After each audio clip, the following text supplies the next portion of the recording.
చేనేత రంగానికి సంబంధించి కేంద్ర ప్రభుత్వం ఏదైతే జిఎస్టీ ఇంపోజ్ చేసిందో ఆ జిఎస్టీ ఇంపోజ్ చేసినందువల్ల ఇప్పటికే చాలా అవస్థలో ఉన్న చేనేత రంగానికి ఇంకా ఎక్కువ పెద్ద దెబ్బ తగ్గుతుంది. నూలు మీద కూడా 5% జిఎస్టీ ఇంపోజ్ చేయడం, తర్వాత ఫినిష్డ్ ప్రోడక్ట్ అంటే బట్ట తయారైన తర్వాత ఆ బట్ట మీద కూడా అదే మాదిరిగా జిఎస్టీ ఎంతన్నా 10% ఇంపోజ్ చేయడము. దీనివల్ల ఇప్పటికే చేనేత బట్టలు తయారైన చేనేత బట్టను కొనుక్కునేదానికి ఇబ్బంది పడతా ఉన్న రేటు విషయానికి వచ్చేసరికి ఇబ్బంది పడతా ఉన్న చేనేత కార్మికుడు ఈ అడిషనల్ బర్డెన్ కూడా వేసి అమ్మాలనంటే ఇంకా ఇబ్బంది పడే పరిస్థితి వస్తుంది.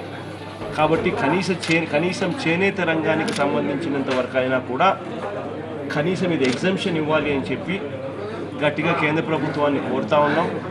ఈ మేరకు ఖచ్చితంగా లేఖ కూడా కేంద్ర ప్రభుత్వానికి కూడా రాస్తున్నాము, ఈరోజే పంపిస్తున్నాము. ఇదే విధంగా ఇక్కడ చంద్రబాబు నాయుడు గారు అనే వ్యక్తి ముఖ్యమంత్రి స్థానంలో ఉండి కూడా చేనేత రంగం కోసం కనీసమైనా కూడా ఈ మేరకు అడక్కపోవడం ఇంకా దారుణమైన విషయం, బాధాకరమైన విషయం. యనమల రామకృష్ణుడు అనే వ్యక్తి ఆ కమిటీలో మెంబర్గా ఉండి కూడా ఆయన కనీసం ఇది ప్రస్తావించకపోవడం, చేనేతలకు సంబంధించి ఈ మేరకైనా ప్రస్తావించకపోవడం ఇంకా దారుణమైన విషయం. కనీసం ఇప్పటికైనా చంద్రబాబు నాయుడు గారికి జ్ఞానోదయమై, మేము రాస్తున్నాం కాబట్టి కనీసం ఇప్పటికైనా కూడా ఆయనకు కూడా జ్ఞానోదయమై ఆయన కూడా కొద్దిగా గొప్ప చేనేత రంగానికి తోడుగా నిలబడే కార్యక్రమంలో రాయాలని, ఆయనకు కూడా దేవుడు బుద్ధి చెప్పాలని, చేనేతల నుంచి వచ్చే దాంట్లో ఆయన ఈ కార్మికులంతా కూడా పెట్టి గడ్డికైనా కూడా కనీసం అప్పటికైనా ఆయన బుద్ధి వస్తుందని ఆశిస్తూ ఆయన కూడా లేఖ రాయమని చెప్పి కూడా గట్టిగా అడుగుతా ఉన్నాం.